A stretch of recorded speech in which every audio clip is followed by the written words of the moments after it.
ایک صحابی سے روزے کی حالت میں اپنی بیوی سے ہم بستری ہو گئی. مسئلہ یہ ہے کہ روزے کی رمضان میں کے روزے میں اگر زوجہ سے ہم بستری کر لے, مکمل ہم بستری اگر ہو نا, پھر کفارہ ہوتا ہے. تو 60 روزے رکھنا لازم ہے.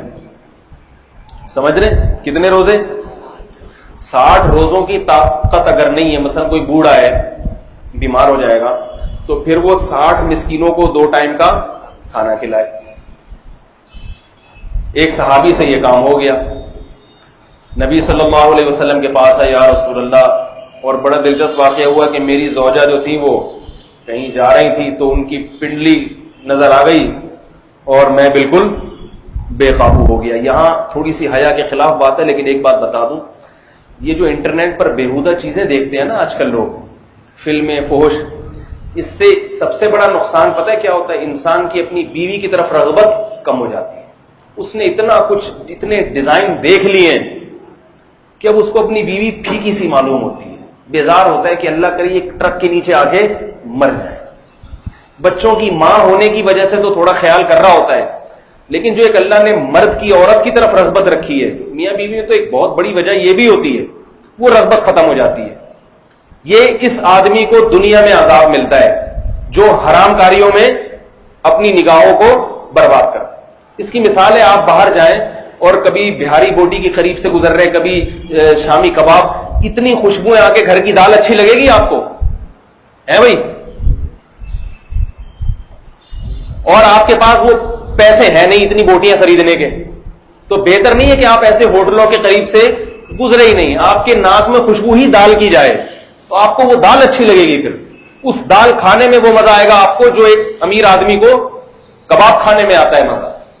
تو حرام کاری کرنے والے آدمی کا گھر تباہ ہو جاتا ہے کیونکہ اس کو اپنی بیوی کی طرف رغبت نہیں رہتی. اب دیکھو صحابہ کرام نظروں کی حفاظت کرتے تھے, تو زوجہ کی پنڈلی نظر آئی ہے, وہ کہیں پانی مانی میں کہیں گزرنی ہوگی تو انہوں نے اپنی پائنچا تھوڑا سا اوپر کیا تو وہ پنڈلی نظر آئی, تو بے صبری, یعنی مطلب یہ کہ برداشت سے باہر معاملہ ہو گیا. یہ کتنی رغبت تھی, آج ہے کوئی؟ اس نے اتنا کچھ انٹرنیٹ پر, ٹیلی ویژن پر ننگی فلمیں اور فحش چیزیں اور ایسے ایسے چہرے اس نے دیکھ لیے کہ اب اس کو اپنی بیوی پسند ہی نہیں آتی. تبھی گھر برباد ہو رہے ہیں, ادھر ادھر منہ کالا کرتا ہے, عورتیں پریشان ہیں. اتنی خواتین کے فون آتے ہیں اپنے شوہروں کے بارے میں کہ موبائل میں درجنوں لڑکیوں کے نمبر ہیں, لڑکیوں سے فحش باتیں, لڑکیوں سے دوستیاں. مجھے یہ بات بتاؤ, یہ جوانی کب تک برقرار رہے گی؟ کل تمہارے بچوں کو پتا چلے گا نا ہمارا باپ ایسا تھا, بچہ بھی یہی حرکتیں کرے گا. سمجھ میں آ رہی ہے بات؟ بچہ کیا کرے گا؟ بچہ بھی یہی کچھ کرے گا, اور پھر ایسا بچہ بڑھاپے میں اپنے باپ کی خدمت نہیں کرے گا. یہ بتا دوں آپ, وہ عیاشی کرے گا, عیاشی کہے گا ابا کو اولڈ سینٹر میں داخل کرو, یہ ٹینشن ہے میرے لیے. تو اس لیے اپنے گھروں کو پاکیزہ بناؤ. اور خواتین کو میں ایک نصیحت کرتا ہوں, اگر آپ کے شوہر سے اس قسم کی کچھ فحش حرکتیں ہوتی ہیں, خدا کے لیے قیامت تک بھی اپنے بچوں کو اس پر مطلع نہ ہونے دیں. عورتیں پیٹ کی ہلکی ہوتی ہیں, شوہر کی ساری باتیں اپنے خاندان میں کر دی, اس کی عزت کا جنازہ نکال دیا.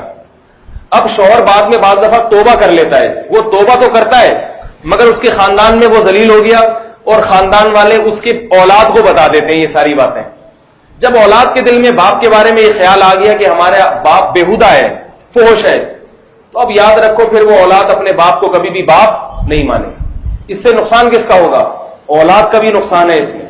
باپ تو جیسا بھی اس کی بزرگی دل میں ہونی چاہیے. تو صحابی نے کیا فرمایا کہ میں بے قابو ہوا اور مجھ سے یہ حرکت ہو گئی. تو رسول اللہ صلی اللہ علیہ وسلم نے ارشاد فرمایا کہ 60 روزے رکھو. کتنے؟ 60. انہوں نے فرمایا یا رسول اللہ اس کی استطاعت نہیں ہے. فرمایا 60 مسکینوں کو کھانا کھلاؤ. فرمایا اتنے پیسے نہیں ہیں, خود مسکین ہوں. اب کیا کریں؟ قرآن حکم تو یہیں تک ہے کہ جب پیسے آ جائیں تو کر دینا, صبر کرو. لیکن آپ صلی اللہ علیہ وسلم نے یہ سوچ کے بھی تھوڑی سی تو سزا ملے نا ان کو. چلو وہ تو جب اللہ صحت دے گا 60 روزے رکھ لیں گے, پیسہ دے گا تو 60 غریبوں کو کھانا کھلا دیں گے, لیکن تھوڑی سی فی الحال سزا ملنی چاہیے. تو آپ صلی اللہ علیہ وسلم نے صحابہ کرام سے فرمایا بھائی کچھ صدقہ، ان سے فرمایا کہ کچھ تھوڑی سی رقم صدقہ کرو، انہوں نے فرمایا کچھ بھی نہیں ہے. تو آپ صلی اللہ علیہ وسلم نے صحابہ سے فرمایا کہ ان کو کچھ پیسے سب جمع کر کے دے دیں. سب صحابہ نے تھوڑا سا ان کے لیے چندہ کیا، ان کو ہدیہ دے دیا، یہ لوگ. آپ صلی اللہ علیہ وسلم فرمایا جاؤ مدینہ میں کسی مسکین کو صدقہ کر دو، یہ رقم تمہارے بھی نہیں ہے، لوگوں نے جمع کر کے دیے، چلو لوگوں کے پیسے لے لو اور جا کے کسی مسکین کو صدقہ کر دو. تو صحابی کہنے لگے یا رسول اللہ اپنے سے زیادہ مسکین کو صدقہ کروں؟ مطلب یہ کہ میرے سے زیادہ تو کوئی مسکین مدینہ میں ہے ہی نہیں. آپ صلی اللہ علیہ وسلم مسکرانے لگے، فرمایا جاؤ کھاؤ اور بیوی بچوں کو کھلاؤ. غلطی بھی ہوئی اور پیسے بھی آ گئے. تو یہ نبی صلی اللہ علیہ وسلم نے ان کے ساتھ محبت کا معاملہ کیا. تو ایسے مساکین کو نبی حکم کیا دے رہے ہیں؟ صدقات و خیرات کا. قرآن حکم کیا دے رہا ہے؟ والدین پہ خرچ کرو، رشتہ داروں پہ، غریبوں پہ، مسکینوں پہ. کیوں بتا رہا ہے قرآن کہ بھائی جتنے ہو اسی میں سے کر دیا کرو، اسی میں سے کر دیا کرو. حدیث میں آتا ہے رسول اللہ صلی اللہ علیہ وسلم نے فرمایا اتقوا النار ولو بشق تمرۃ، جہنم کی آگ سے بچنے کی کوشش کرو. یاد رکھو اللہ کے غصے کو صدقہ جتنا ٹھنڈا کرتا ہے نا، اتنی کوئی چیز ٹھنڈا نہیں کرتی. جب کوئی انسان گناہ کرتا ہے نا، اللہ کو غضب آتا ہے، تو اللہ کے غضب کو ٹھنڈا کرنے کے لیے سب سے بہترین نسخہ کیا ہے؟ توبہ تو ہے، توبہ تو فرض ہے. توبہ کے علاوہ دوسری چیز صدقہ کر دے، کسی غریب کو کچھ پیسے دے دے، اس سے اللہ کا غضب، غصہ کم ہوتا ہے اللہ تعالیٰ. تو آپ صلی اللہ علیہ وسلم نے فرمایا جہنم کی آگ سے بچنے کی کوشش کرو صدقے کے ذریعے. اور فرمایا اگر پیسے نہیں ہیں، غریب ہو، بشق تمرۃ، کھجور لو، کھجور کھانے کے لیے کھجور ہے نا، اس کے 2 ٹکڑے کرو، ایک خود کھا لو، آدھا ٹکڑا کسی غریب کو صدقہ کرو. اس آدھے ٹکڑے سے اللہ تمہیں جہنم کی آگ سے بچائے گا، آدھے ٹکڑے کی وجہ سے.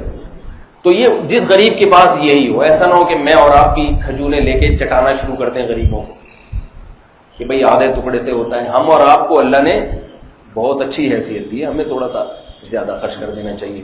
اور خرچ کرنے سے مال بڑھتا ہی ہے. آج تک کسی کا مال کم نہیں ہوا. اللہ کے نبی صلی اللہ علیہ وسلم نے فرمایا کہ صدقہ کرنے سے کبھی بھی مال کم نہیں ہوتا.